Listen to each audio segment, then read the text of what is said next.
SIR के नाम पे इस समय जनता को इस तरह प्रताड़ित किया जा रहा है, इसलिए ऐसा लगता है कि जनता को परेशान करके, मानसिक तौर पे हैरेस करके उनके मनोबल को तोड़ने का काम प्रशासन कर रहा है। व्यक्ति नाम से ये बगैर नाम लिए भी आपत्ति दर्ज ऑनलाइन भी करा रहा है और दफ्तरों में भी जाके करा रहा है। उत्तराखंड में लगातार एसआईआर की प्रक्रिया जारी है। ऐसे में कहीं ना कहीं आम जनता के सामने जो है कई बड़ी समस्याएं जो है सामने आ रही हैं। लगातार देखा जा रहा है कि पहले 2003 की जो वोटर लिस्ट थी उसमें नाम ढूंढने को लेकर कई दिक्कतों का सामना आम जनता को करना पड़ा। उसके बाद अब जब नोटिस बांटे गए तो उसके बाद कई लोग जो है दर्जनों आपत्ति एक एक वोटर लिस्ट पर जो लगाते हुए दिखाई दे रहे हैं। ऐसे में कहीं ना कहीं जनता परेशान है और दर दर की ठोकरें खा रही है। सरकारी दफ्तरों में अपने कागज जो है खगालने में लगी हुई है। ऐसे में कांग्रेस महानगर अध्यक्ष अलका पाल हमारे साथ मौजूद है, उनसे बातचीत करेंगे इस मुद्दे को लेकर। आखिर कांग्रेस जो है किस तरह से देखती है और जिस तरह से लगातार जनता जो है सरकारी दफ्तरों के चक्कर काट रही है, एक एक व्यक्ति दर्जनों आपत्ति जो है लगाता हुआ नजर आ रहा है, लेकिन उस व्यक्ति की ना ही कोई सूचना है, ना ही कोई नाम है और ना ही उस व्यक्ति की कोई जानकारी विभाग के पास है। ऐसे में किस तरह की स्थिति है और मैम किस तरह से जनता को सामना करना पड़ा विभिन्न समस्याओं, क्या कहना चाहेंगे? निखिल जी, आप इस बात को अच्छी तरह खुद महसूस करते होंगे कि भारतीय जनता पार्टी का आम जनता के दुखों से, परेशानी से कोई सरोकार नहीं है। नोटबंदी में लोग लाइनों में लगते, जीएसटी के लिए लोगों को लाइन में लगा दिया, कोविड में इस देश की जनता को लाइन में लगा दिया, अपना ही पैसा निकालने के लिए लोग दर्जनों दिनों तक लोग लाइनों में लगे पड़े और आज फिर वही देखने को मिल रहा है। एसआईआर के नाम पे इस समय जनता को इस तरह प्रताड़ित किया जा रहा है कि धूप में, परेशानी में, बारिश में लोग, महिला, पुरुष सब लाइनों में खड़े हुए। आखिर इस देश की जनता का दोष क्या है? एकमात्र उसका वोट डालने का अधिकार है, जो लोकतांत्रिक अधिकार है। भारतीय जनता पार्टी के इशारे पे क्या प्रशासन उस पर भी डाका डालने की मंशा रखता है? 54,000 वोट काशीपुर में नोटिस बांटे जाते हैं। पहले ही अपने आप में ये बहुत बड़ा आंकड़ा है, लोग उससे परेशान थे। उससे पहले मैपिंग में 2003 की से जो वोटर लिस्ट की मैपिंग कराई लोगों ने, उसमें बहुत भारी मशक्कत के बाद लोगों ने अपनी मैपिंग के कार्य को कंप्लीट किया। फिर 54,000 वोट काशीपुर के अंदर, 54,000 नोटिस काशीपुर के अंदर बांटे जाते हैं। उसके बाद भी तसल्ली नहीं होती है। फिर बहुत बड़ी संख्या में, आपने खुद कहा कि दर्जनों एक व्यक्ति के लिए आपत्ति लगाई जाती है।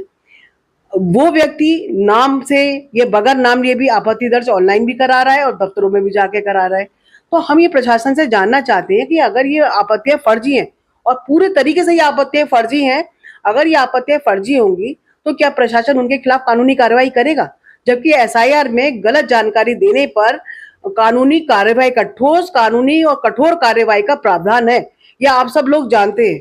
जिस दिन सुनवाई होगी आपत्ति पर, उस दिन आपत्तिकर्ता को भी वहां सामने प्रस्तुत होना चाहिए और अगर वो प्रस्तुत नहीं होगा तो उस आपत्ति को तुरंत, तत्काल, तभी प्रभाव से वहीं खारिज कर देना चाहिए। उसके बावजूद अगर आपत्तियां फर्जी पाई जाती हैं तो उनके खिलाफ कठोर से कठोर कानूनी कार्रवाई होनी चाहिए, क्योंकि जनता को लाइनों में लगा के रखना, मानसिक तौर पे परेशान करना, कहीं ना कहीं ऐसा लगता है जिस तरह पश्चिम बंगाल में जनता के वोटों पे डाका डालने का काम किया गया और लाखों की संख्या में वोटर लिस्ट से लोगों के नामों को काटा गया। ऐसी ही कुचेष्टा हमें लगता है कि उत्तराखंड में भी सरकार के इशारों पे प्रशासन कर रहा है, लेकिन प्रशासन को जागना चाहिए, इसकी गंभीरता को समझना चाहिए। जनता के हितों की रक्षा करना, उनके वोट की रक्षा करना प्रशासन का दायित्व है। जिस तरह से देखा जा रहा है कि लगातार जनता जो है लाइनों में खड़ी हो रही है। अब देखा जा रहा है कि नोटिस के बाद कोई ना कोई एक दस्तावेज जो उसमें लिस्ट में है उसमें से एक दस्तावेज लगाना है। ऐसे में नगर निगम की बात करें, तहसील की बात करें या ब्लॉक की बात करें, जो जनता है वो लाइनों में खड़ी है। कोई परिवार रजिस्टर की नकल ढूंढ रहा है तो कोई जाति स्थायी की कॉपी निकलवाने के लिए जो है लाइनों में खड़ा हुआ नजर आ रहा है। जनता की सुविधा के लिए सरकार को क्या करना चाहिए, क्योंकि पूरा दिन जो है जनता अपना इन चीजों में बर्बाद कर रही है और आखिर में निर्णय कुछ नहीं निकलता। देखते हैं कि शाम को बीएलओ उठ जाती है, फिर अगले दिन वही प्रक्रिया में जनता को जाना पड़ता है। डबल इंजन की सरकार, ट्रिपल इंजन की सरकार, लेकिन जनता में हाहाकार।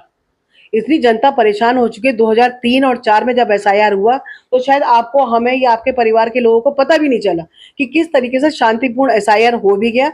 लेकिन आज जो लाइनों में लगी हुई जनता इस कदर परेशान है, एक तो एसआईआर प्रक्रिया और नोटिस को लेकर के परेशान है, साथ ही साथ हम उनको क्यों नजरअंदाज करते हैं, जो बच्चे नौकरी के लिए अप्लाई कर रहे हैं, जिनको स्थायी की जरूरत है, जिनको जाति की जरूरत है, जिनको जमीनी जो कागजात होते वो निकालने के लिए लोग तहसील में, अपने ऑफिसों में, अपनी सीटों पे नहीं बैठे, जिसे देखो वह एसआईआर कर रहा है।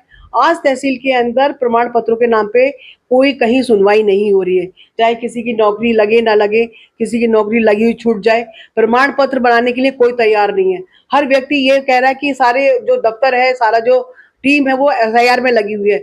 अगर सारे लोग एसआईआर में इतनी तत्परता से लगे हुए हैं तो क्यों लोग लाइनों में खड़े हुए हैं? इसलिए ऐसा लगता है कि जनता को परेशान करके, मानसिक तौर पे हैरेस करके उनका मनोबल को तोड़ने का काम प्रशासन कर रहा है और सरकार के दबाव में कर रहा है। ऐसा भी देखा जा रहा है कि पूर्व में देखे गए कई बीएलओ जो है प्रताड़ित हुई, कुछ बीएलओ ने आत्महत्या भी की एसआईआर के चलते। और अभी भी ये देखा जा रहा है कि जो अधिकारी हैं वो कहीं ना कहीं परेशान हैं, क्योंकि जिस तरह से हजारों वोट काटे गए हैं घर घर जाकर, जिस तरह से बीएलओ संपर्क कर रही है, कहीं ना कहीं उन अधिकारियों और उन बीएलओ पर भी जो है प्रभाव देखने को मिल रहा है। वो भी कहीं ना कहीं मानसिक रूप से प्रताड़ित नजर आ रहे हैं। उसको लेकर क्या कहना है? देखिए, हमारी हमदर्दी भी बीएलओ के साथ है और इसमें इस बात का कोई संदेह नहीं है कि बीएलओ लगातार बहुत मेहनत से काम कर रही है। लेकिन अगर कोई फर्जी शिकायत करता होगा और उसके खिलाफ कोई कानूनी कार्रवाई होगी तो बीएलओ भी चपेट में आएंगे, ये बात तय है। इसलिए बीएलओ को भी पूरी ईमानदारी के साथ इस प्रक्रिया में अपने कामों को आगे बढ़ाना चाहिए। बीएलओ भी एक इंसान है, उनके ऊपर अननेसेसरी इस समय काम का बोझ बहुत ज्यादा है।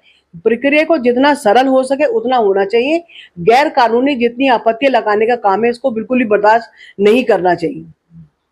तो ये थे हमारे साथ कांग्रेस महानगर अध्यक्ष काशीपुर अलगापाल, जिनका साफ तौर पर कहना है कि एसआईआर की जो प्रक्रिया है वो पूरी तरह से आधिकारिक रूप से होनी चाहिए। और जिस तरह से लगातार जो है दर्जनों आपत्ति एक एक वोट पर लगाई जा रही है, अगर आपत्ति लगाई जा रही है तो वो कौन लगा रहा है उसकी भी जांच होनी चाहिए और उस व्यक्ति को भी जो है विभाग के सम्मुख प्रस्तुत होना चाहिए।